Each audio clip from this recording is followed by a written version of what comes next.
nuwun Mas Matur nuwun Gading. Mbak Indah. Mbak Indah luar biasa. Luar biasa. Ada semarak gayeng. Oh. Sak mbako lho. Ah iya. Semarak gayeng nggih.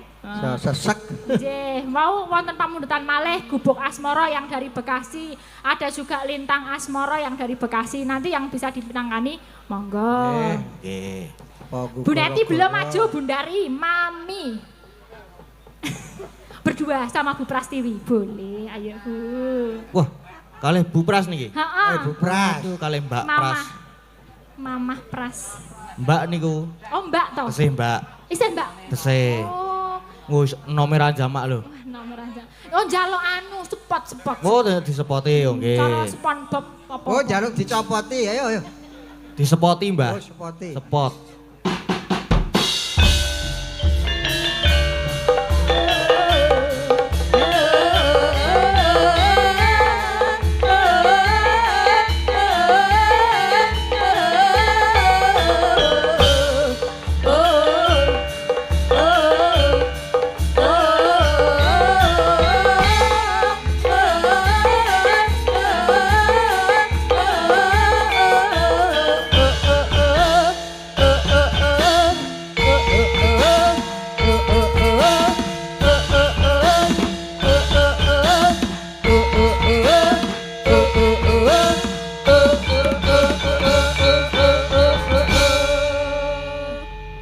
Yes. Yang Ayo Pras. disapa Mas Gading. Selamat malam, Bro. Selamat malam, Mbak Bro. Wah, Jan. Mbak Bre. Wah saya suwe saya bagus, Ah iya. saya ganteng, saya geleleng, Terus ngejak pacar. terus Wes ngono wae. Oh, kok tak gak iso tok ono. celek iki. Kayak Bu Prastiwi. Ya nggih. Selajah saya tua. Wah iya. Tuwa umure. Ah iya. Kon kekarepan ora. Pada. Iya ora piye-piye. Oh ya. Nek kowe kayane wis lungkrah, Pak. Wah, wis ora. Ora iso piye to piye? Gua aku wis gak main. Ha iya. Sing gak main sing ndi? Pak nganu, Pang Mas ono. Ya kurang rasa. Apa ya? nih? apane? Tenagane. Oh lah iya. Nggih. Ha ta? Sesuk nek Soale wis ra iso penekan. sing dipenek sapa? Gendeng. Oh, aku sok kleru tompo ya. Ha aku kok nampani sing kleru-kleru kok. Napa Mbak Elisa? Monggo ada Gubuk Asmara wonten, ada Lewong, ada Lintang Asmara. Gubuk Asmara mawon. Wah, Karo Liwong.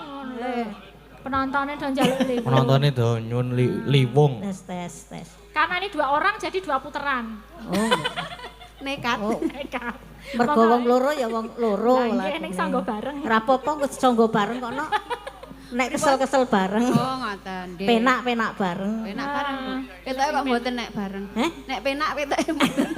Wis rasa ngomongke bareng lan urane gek nembang wae.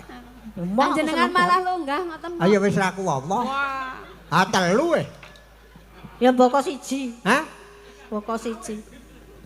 Ya monggo. Langsung napa Langsung mawon nggih. Langsung mawon. Langsung nggih Mas Gading. Derek.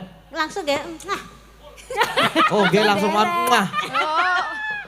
Entuk muah Mas Gading. Ana sik cemburu lho, Bu.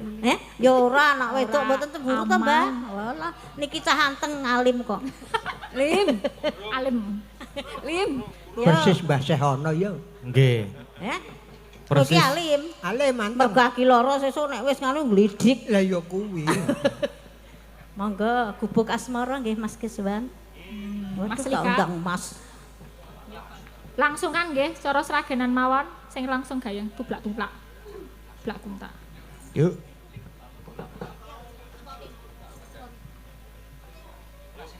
Saiki sadurunge sing kepapat bait keempat, kudu siap-siap dulu. Iki soalnya ono ah-ahe ya.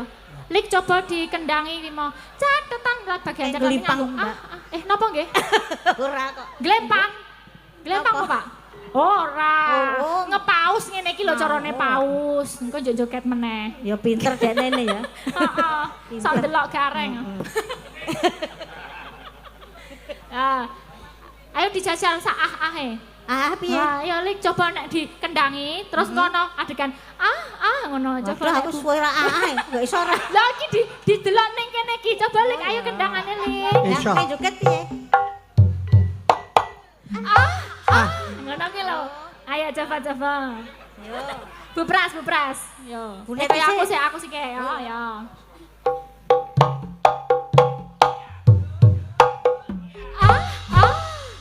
Ngono. Ayo Bu coba Bu. Oh Neti sih guys, Neti Sulandari Bu Neti coba. Kayak ngapa Bu Neti? Apik weh. Ayo.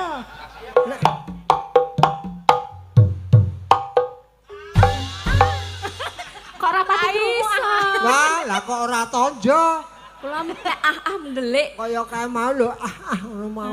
Kok angel ya? Coba Bu Pras. Ah, nek iki mesti Ya urung karuan aku suwe. apik nek iki. Urung karuan. Mesti urung-urung wis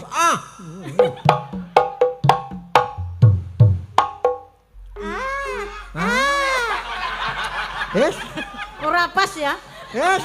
Mas Gading ora pas mbok tak pasne le. Kepunju. Yo, coba yo. Heh? Coba. Coba Yo. Coba Mas, coba pasno kowe. Loh, Kok mak keok-keok iki Piye ya? Kok muni mak keok-keok iki ngendi Bu? Kene. Heeh, mak klok-klok. Coba mburi bareng tong papat bareng. Yo, karo Bareng. Dodo. Ayo Kak, iki iso kok. Yo. Yo.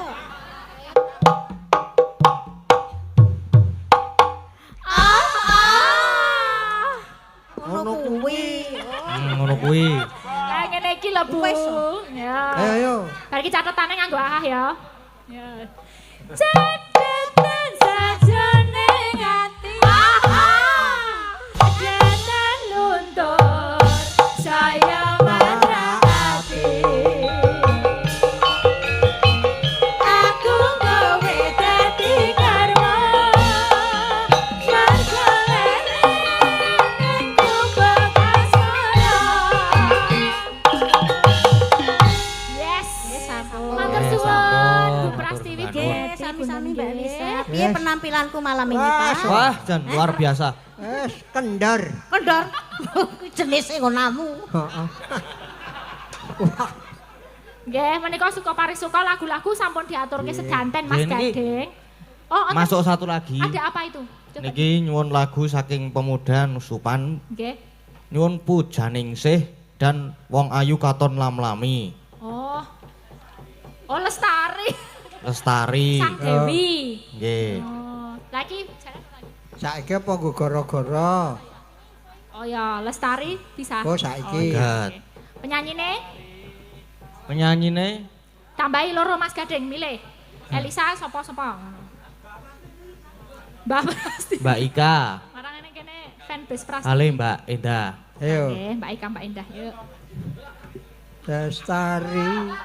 Iki ngapa ya? Gayang dhewe karo Bu Prasti kuwi mau lho. Saah memang. Mbah Pras mah penggemare akeh. Mergo iso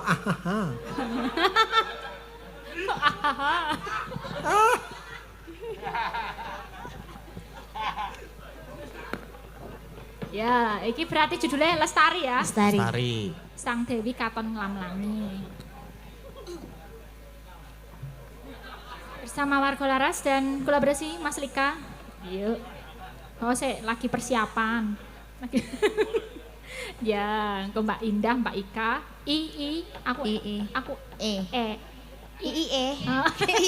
Iya. Kok dadi iye to? Iya. Aman? Nggih, Suwun Mas Gading, menika Nggih. sampun disendikani sedanten. Suwun. Ya, matur nuwun.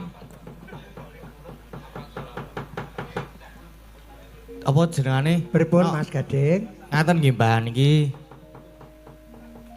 Lakone tesih dawa niki, Mbah. Oh, nggih, pun lajengaken lapanipun, nggih. Oke, ingkang dereng dimenangkani teng Goro-goro. Oh, nggih. Nggih. Nggih, monggo Mas Gading. Nggih, matur sembah nuwun nggih, Mbah Nggih, Yono. nggih, sami-sami Mas Gading. Ah, Nggih. besok saya top pokoke. Amin, matur sembah nuwun. No, piye, Mak? Iki lakone isih dawa banget lho, Nok. Ya wis ayo Mak, gek diteruske lakone. Ayo gek diteruske lakone, Nok. Gandang-gandang janjam kuning sarentek semorondana bunga-bunga yen binopong ulate sada mbelalak wajahnya esmu mancal esemelir napas madu wong ireng sinangga rukma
hanggro sumbar Gatar water lindu bumi kunjing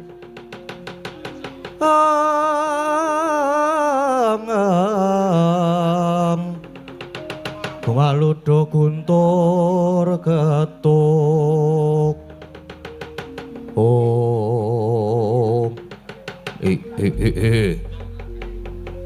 ngatos sumengklung nanggen kula nenggo rawuh paduka Kanjeng Deoji lajeng cumadung dawuh sinuwun nadyan kula inggih cumadung dawuh sinuwun kula inggih cumadung dawuh sinuwun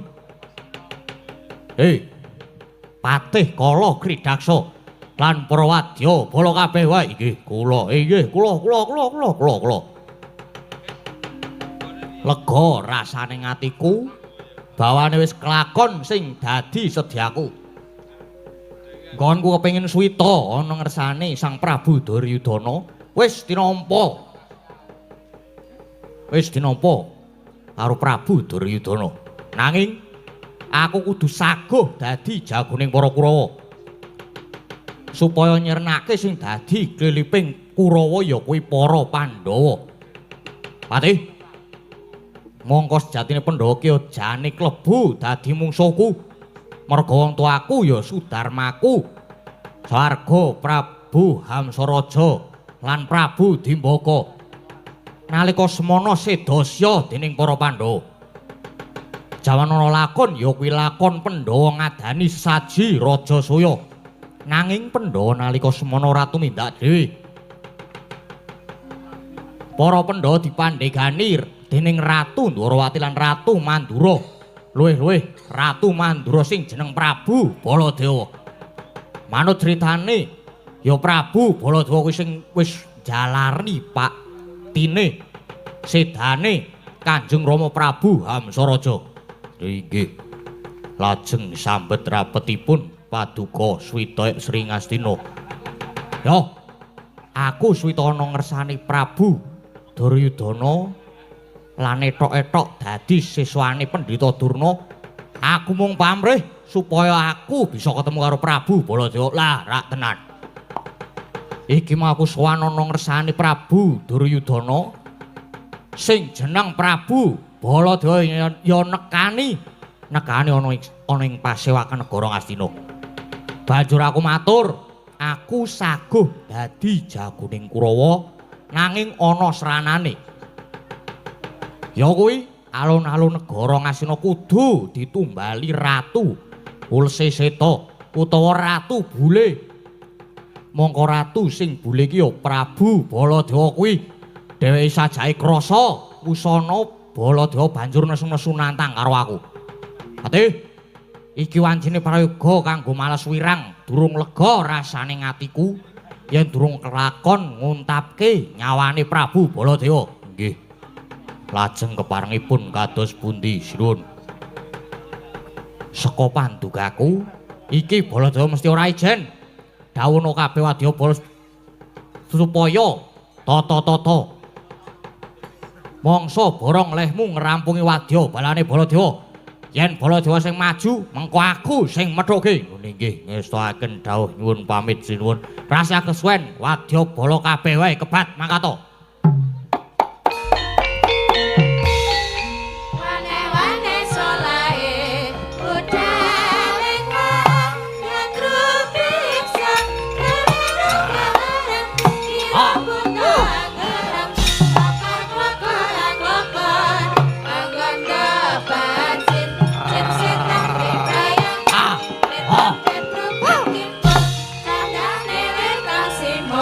Manap kala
Ah. Ah. Oh.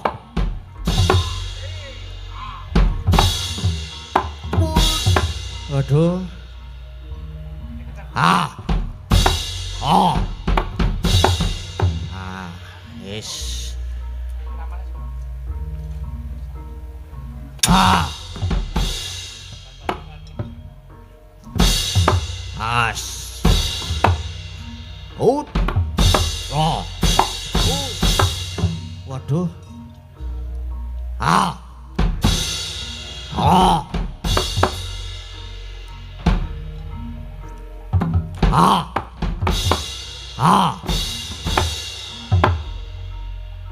Iki kok akeh banget to. Ah. Ah. Was. Ah. Ah. Ah. Ah. Ah. Oh.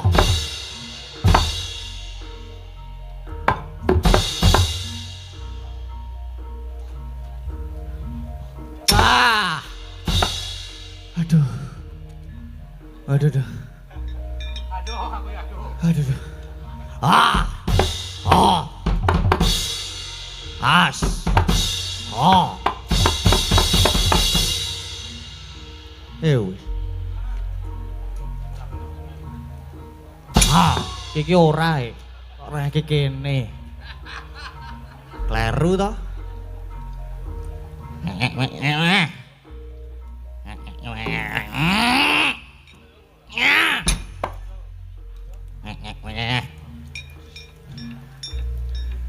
Awas.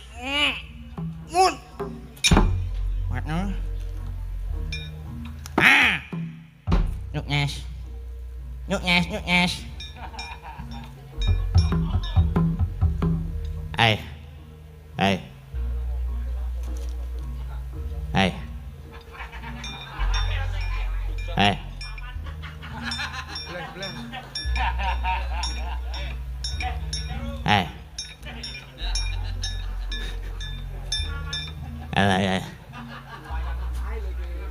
Ê. Madang urung Dek Gading. Dek Gading madang urung Dek Gading.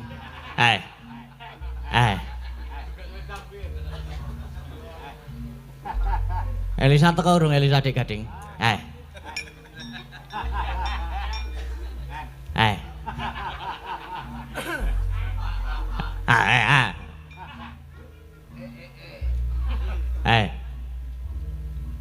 Seneng aku.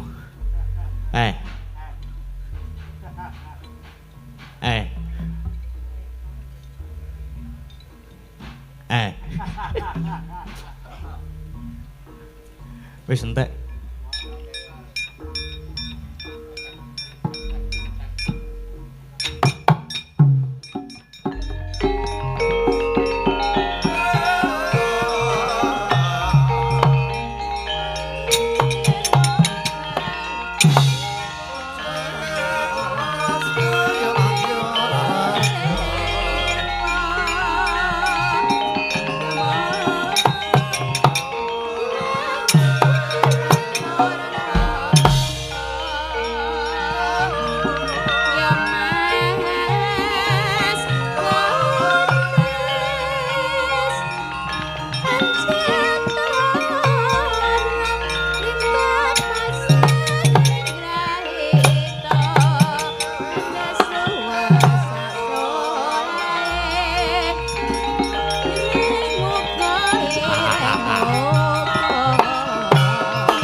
Baladewa Narpati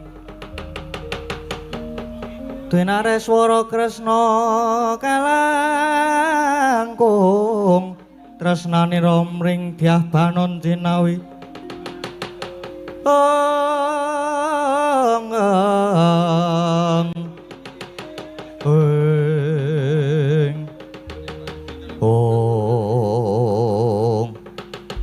Duh Rama Prabu ngantos cumengklungen anggen kula nengga wonten sakjawining pagelaran negari Ngastina lan cumadung dawuh dene wonten dene mboten kados padatan menika Rama Prabu rawuh wonten negari Ngastina kepareng nganti dhateng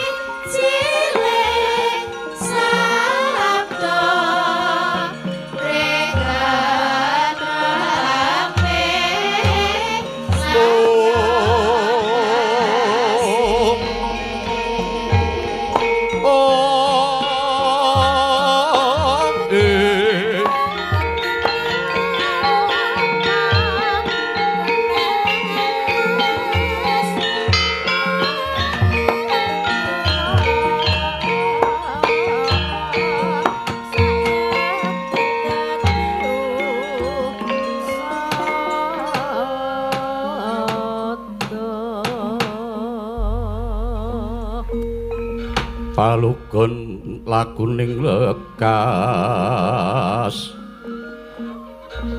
lu kita linuting kidung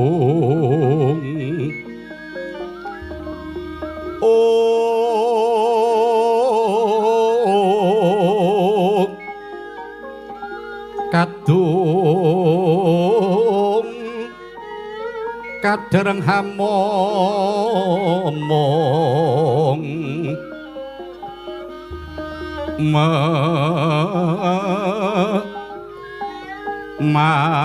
mangun manah rahayu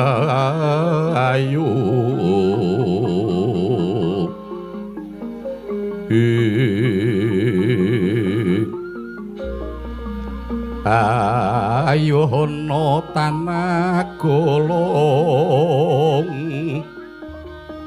gumolong manadukara karna nira hangapus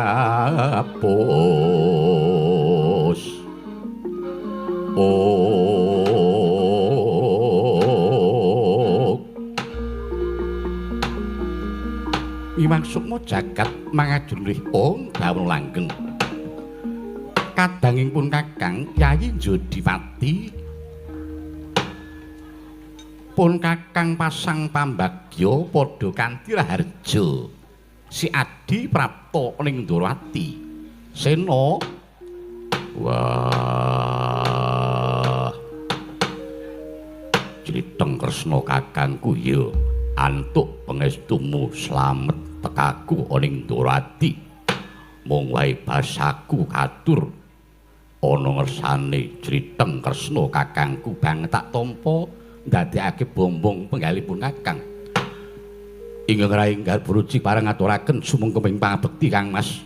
Bungkik Setyaki tak tampa ndadekake bombonge manah pun Kakang Jodipati. Sena Criteng Kresna Kakang kuwi.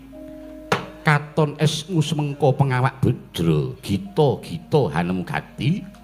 Ana wigati apa Yai? Wah, Gusti. Aku tak takon jare Kresna kakangku kuwi titising Bathara Wisnu kena apa dadak takon apa to wigatine sowanku ning kene yen pancen Kresna kakangku ora bisa mbatang apa karepku sowan ana Ndrawati wah lereno wae lemu dadi Kresna lara apa to ya lagi iki ana dayuh kok ngajak Sulaya ora nggo kabar apik nanging malah ngundhamana Sena najan pun Kakang iki titising Wisnu nanging pun Kakang iki ya kaya si Adi tan perbeda sih kedulungan wadak tekse sih kadulungan ina lali luput lan apes yakti ora ana kang bisa sampurna kejaba mung panguwasaning Hyang Maha Agung mula pun Kakang ora wenang bisiki prayogane Jalarana nganggo sajarwa kelawan pun Kakang Werkudara ya pancen wong pinter omong ora kaya Ratu Ndrawati Kresna kakangku Sena piye Coba aku tak takon. Kewajibanmu ning Mercapada kuwi dadi apa? Pun Kakang minangka dadi pamonge para Pandhawa. Gambarane Kresna karo Pandhawa kuwi apa? Kaya dene kreta sakjarane, kreta jaran sakusire. Kretane sapa? Jarane sapa? Kreta jarane Pandhawa, kusire. Kusire pun Kakang. Yo, yen pancen Kresna kakangku ngakoni dadi kusiring Pandhawa lan jagat nekseni yen to Kresna kuwi kadangi enom Prabu Baladewa. Lho kusik. Kok ngembet Koko Prabu Baladewa banjur? Yo, merga sing tak takokke iki pagepokan karo jangka jangkaning dewa kodrating jagat. Yen besok kuwi bakal ana perang gedhe Baratayuda Jaya Binangun. Upama bener perang bakal dumadi, kira-kira Baladewa kakangku bakal melu ngendi? Ndumbani Pandhawa apa bakal mbelani Kurawa? Wah, aku takon kaya ngene iki sing tak nggo dasar. Ranin Baladewa kakangku kae kabeh disrawungi, Kurawa diceraki, Pandhawa ya dicaketi. Najan aku ngerti karepe Baladewa kakangku mbok menawa krana kabeh sedulur, kabeh direngkuh dadi keluarga, nanging besok bakal melu ngendi? Yen pancen Kresna kakangku ngaku dadi kusiring Pandhawa, najan Baladewa kuwi kadange sepuh Kresna kakangku. Pitakonku iki mau piye? Jlitheng Kresna kakangku. Werkudara piye Kresna kakangku piye? Dadi glethek petele sira Yayi ngundhamana lan nguyak rembug marang pun Kakang. Yayi, nguyak rembug piye? Gampange pun Kakang supaya nanting marang Koko Prabu Baladewa. Ya ngono to. Antarane mengkono kuwi mau. Lah iya to Sena. Yen tumrapun Kakang bab Koko Prabu Baladewa nggone tansah cecaketan marang Kurawa lan Pandhawa uga disrawungi, iku ora dadi ngopo lan prayoga wae. Krana ingkang jenenge srawung lan mitran kuwi ora bedak-bedake. Apa maneh kabeh tinemune sedulur utawa kadang. Nanging tetep kudu eling, waspada lan kudu bisa milah-milahake endi sing ala lan endi sing becik. Yo, nanging upama ditraju saka pangrasaku Baladewa kakangku durung tau labet karo Pandhawa. Kepara malah Pandhawa sing wis kulina nglabuhi karo Baladewa kakangku. Kosok baline Kurawa durung tau nglabuhi Baladewa. Nanging kena ngapa upama ditimbang ngono Baladewa srawungi malah akeh karo Kurawa tinimbang karo Pandhawa. Malah luwih akeh melu Kurawa. Lah yen ngrembug bab labuhan upama si Adi wis tau nglabuhi karo sapa wae, kok banjur tok ucapake iku si Adi tekse nggone labuh labet utawa tulung durung ikhlas. Mongko ana saweneng piwulang nyebutake lamun sira dedana weweh tetulung iku bebasane tok ulungake tangan tengen nanging tanganmu kiwa aja nganti roh. Lan yen tembungmu kaya ngono kuwi tegese si Adi ngundhamana lan durung lila, durung ikhlas nggone tetulung utawa nglabuhi, ora prayoga Yayi. Wah, ya wis. Banjur babakan Bratayuda Baladewa kakangku bakale melu ngendi? Sena. Yen babakan perang Bratayuda besok Koko Prabu Baladewa bakale nglabuhi sapa pun Kakang ya ora bisa paring dawuh pengendikan krana mesine iku wewenange pribadi Koko Prabu. Apa meneh perang Bratayuda iku dudu perang ampyak awur-awur, nanging iku perang suci sing nganggo tatanan. Nanging percaya marang pun Kakang Yayi, najan katone Koko Prabu Baladewa kae piyai ingkang gampang dukane, nanging Koko Prabu Baladewa watake jujur lan wicaksana. Yen iya ya iya, yen ora ya ora. Endi kang bener mesti bakal dibelani Yai Sena. Tatkala narpa Kresna tan tulus anyokra ring Resi Jahnawi Suta.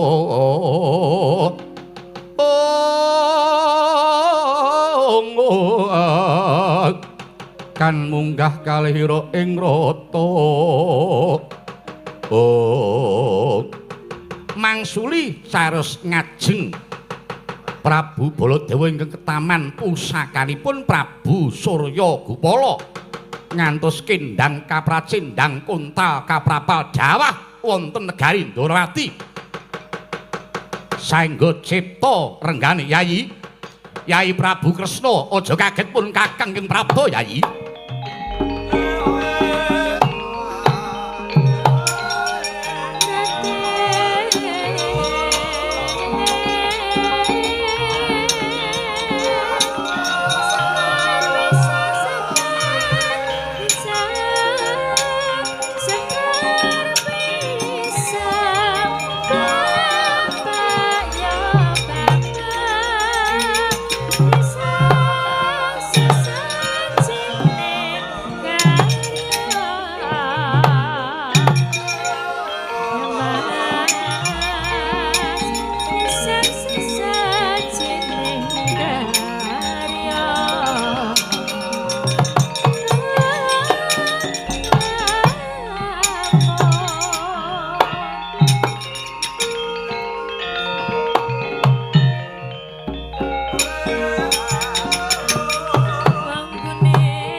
Sri Baladewa Narpati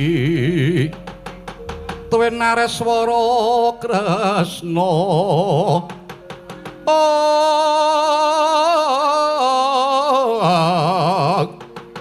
kalangkunging tresnani rumring Dyah Banon Cinawi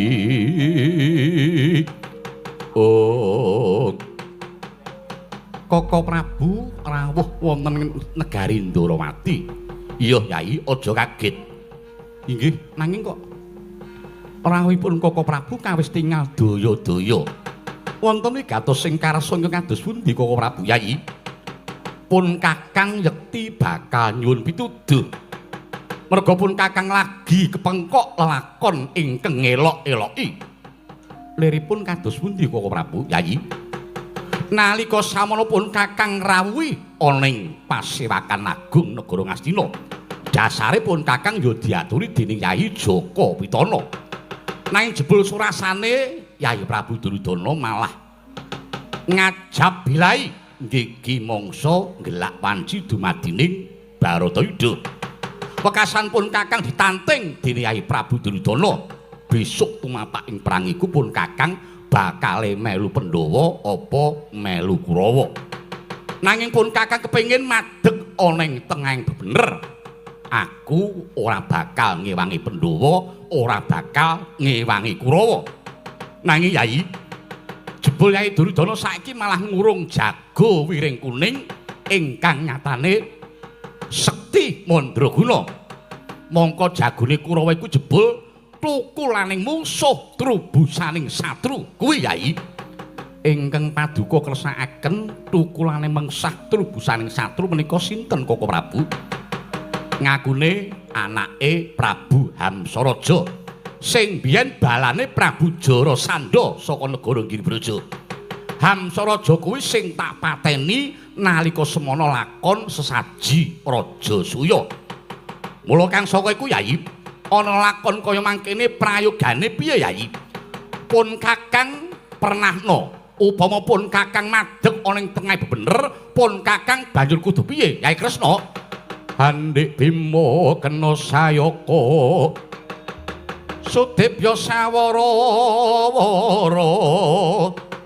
Mbak Umbul kadanira pitung gedhe wah mengko dhisik Baladewa kakangku aku lek nyambung perkara iki apa ora lho piye Sena malah sisan gawe mumpung si Adi uga ketemu eneng kene. Baladewa kakangku, apa kowe kuwi ora jeneng Gutuk Lor Kala Kidul, maling alok maling ngono kae. Lho, sing mbok karepake piye Werkudara? Adat ingkang wis-wis. Kowe kuwi durung tau nglabuhi karo para Pandhawa. Jaman lakon apa wae Baladewa kakangku mesti melu Duryudana. Nyatane wae Nalika jaman rabine Jlamprong ya Permadi, sapa sing biyen tok belani? Ora liya ya mung Birisrawa. Nganti dhaupe Jlamprong biyen neh wae wurung merga saka pokal gawemu. Negara Ndarawati obak-obak. Terus jaman lakon Abimanyu anakku arep mengku Siti Sendari. Kuwi ya meh wae wurung merga kowe mbantu Lesmana anake Kurupati kakangku. Nganti tok belani kaya ngono kok saiki kadingaren bule kakangku bakal madeg ana ing tengahing bebener. Wah, apa kaya ngene iki ora mung tok nggo abang-abang lambi. Kowe nutupi lorek ing atimu bule kakangku. Aku wis apal karo lagak lagon lagianmu. Yen pancen kowe arep ngrewangi wong Kurawa kana ngewangono. Yen kuwi arep rajangi karo Duryudana kakangku kana raja ngono. Nanging kuwi ora kena. Ora perlu dadak wadul karo Kresna kakangku. Padune yen kuwi wadul karo Kresna kakangku, aku ben krungu iya ora. Wah, upamane wong Kurawa saiki duwe jago. Werkudara ya ora blereng, Werkudara ora sulat. Yen perlu ana Baladewa sing dadi jagone Kurawa, aku ora lirik. Wah, iki piye to? Wah.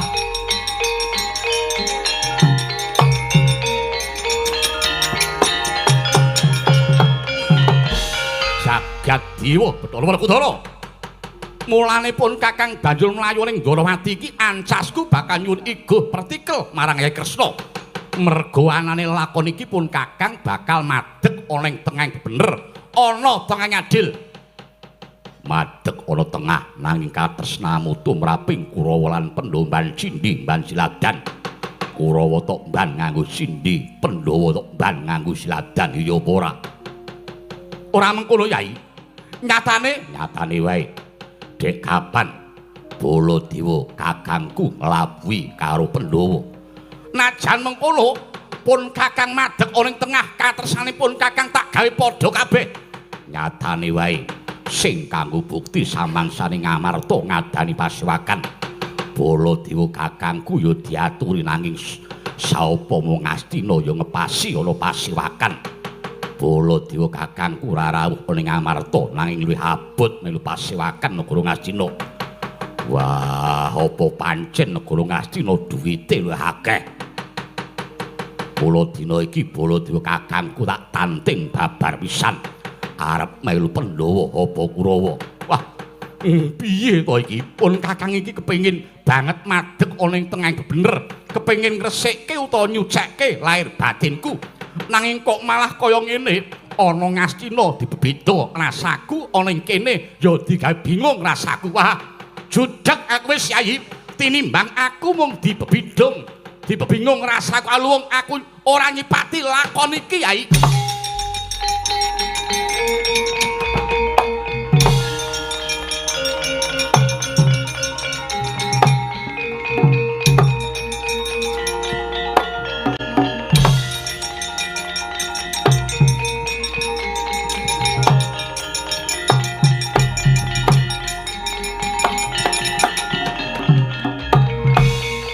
Sena Triteng Kresna kakangku piye? Jane Ratu Ndarawati iki Kresna apa Werkudara to? Sebab apa ngendika ngono? Lho, iki maupun kakang durung nganti sambung rembug karo Koko Prabu Mandura. Nanging kena ngapa? Durung-durung kowe wis mangsuli. Mongko nggonmu wangsulan sengol atos. Gek pun kakang ya krungu. Kowe ngerti to? Aku ki sedulure Prabu Baladewa. Nek pancen Kresna kakangku ora trima, gandeng Kresna kuwi dulure enom. Nek arep ngewangi sisan, aku ora wedi. Lah ra apa to? Kresna kakangku, aku wis hafal lan niteni karo lagak lagon lagyane Baladewa kakangku piye. Sena, pun kakang rak wis nate ngendika to. Wong ala kuwi selawase ora bakal ala terus. Wong apik iki kala mangsane ya mesti ana cacate. Ewadene Dimas Werkudara iki mau gebacut nggone ngundhamana marang Koko Prabu ing Mandura. Lah yen Koko Prabu bakal ngresiki penggalihe nanging iki mau malah bandur tok undamana.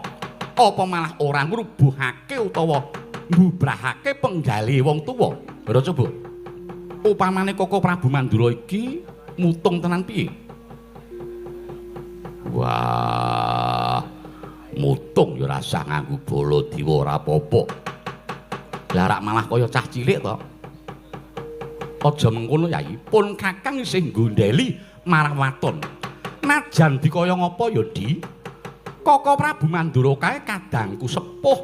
Ya senajan akeh ingkang padha ngarani yen bab kepinteran pinter Kresna, nanging aku ora rumangsa pinter. Sabab aku darbe kabisan kaya ngene iki awit saka peparinging Gusti. Dadi yen keparinging Gusti mau wis nemtokake marang keringkianing Kresna, kasektenku iki ya wis ora ndayani apa-apa. Mula aku wajib ngajeni marang Koko Prabu Mandura. Yo, aku manut sing mbok karepake. Nanging aku njaluk tanggung jawabe Kresna kakangku sing pinangka dadi kusire utawa pamonging para Pandhawa. Yo ya Sena, pun Kakang ora bakal selak lan ora bakal kabutan. Wis aja semelang. Nanging pun Kakang ya ora bakal negake marang Koko Prabu Mandura. Nek ora tega saiki tututana kana Baladewa kakangku tututana. Lah nggone bakal nututi menyang endi ora? Wong jengkar ora karuan jare. Mongko ya ora pamit. Lah sing kudune nusul nututi rak malah Perkudara to. Wegah. Wegah piye? Aku lagi memeng. Wegah ngopo-ngopo. Lah rak apa to?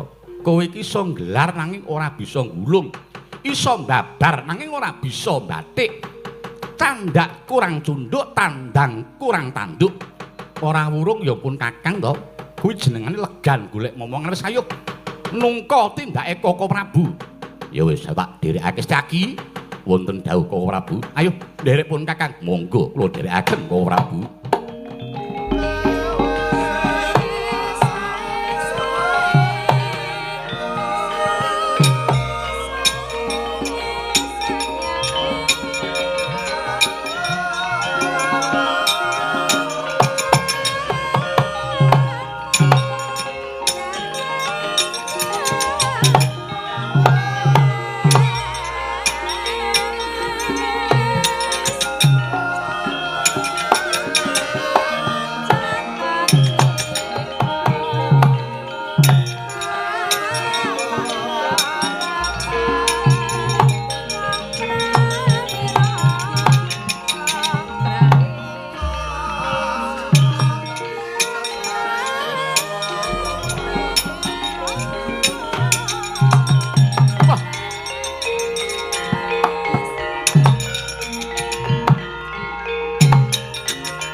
Baladewa srududuka nenggalanira pinusti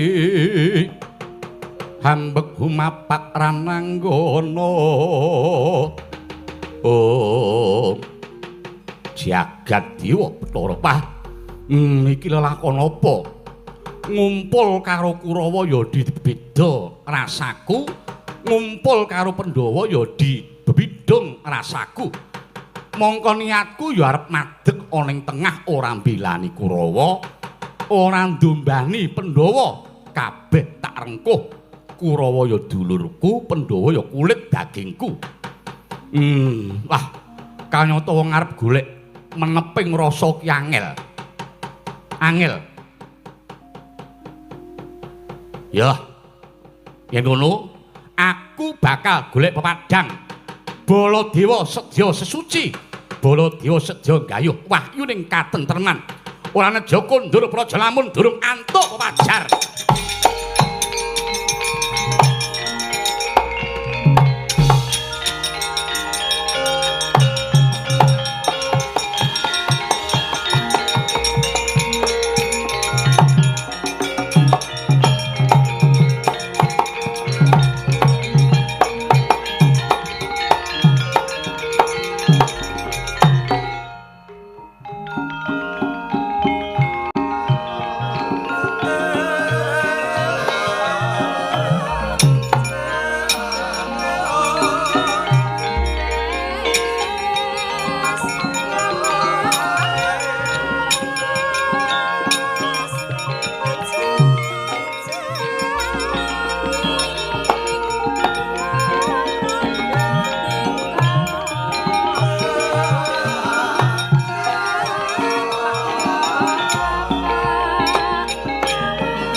kaya dalu aras abyor lintang kangku medhap titis sonya madya ratri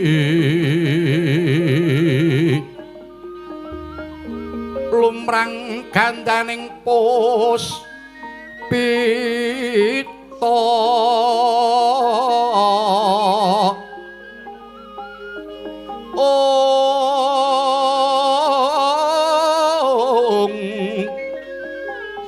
karanggiwan pudyanira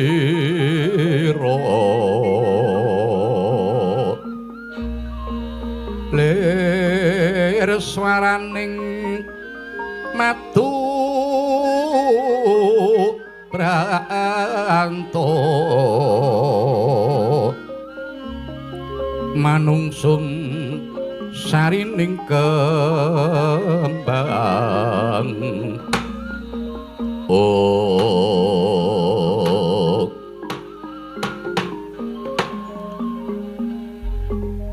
bocah bajang Kiring angin kandawu banyu sakara ngoni-ngoni kapodhukun sasi sesang iku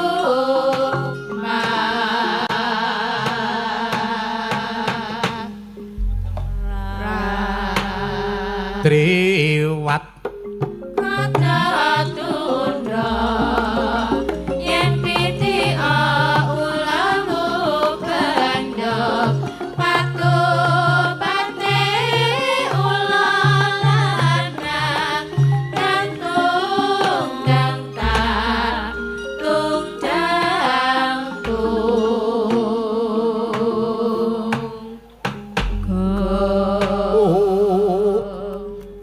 nalika samono ngancik wontening pathet sanga sayekti pinangka dados gegalenganing carita ugi pinangka dados pratandha wancine gara-gara jumedhira perpat punakawan catur nalika semanten Wijira Kilurah Petruk kantong bolong sarwi arepen sinom rujak jeruk laras slendra pathet menyura kapireng swantenipun Nyai Prastiwi Rahayu.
Ra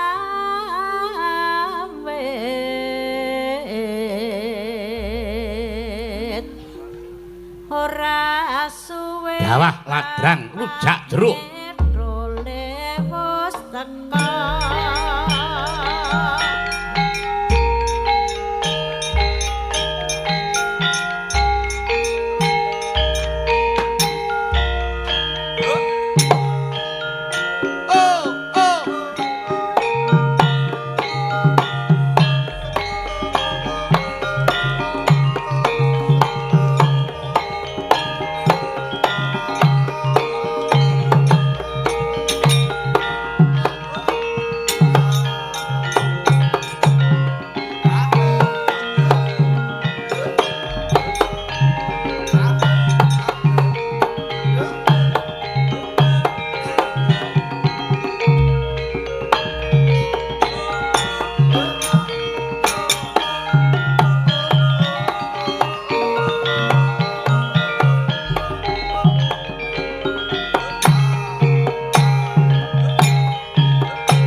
Hey there.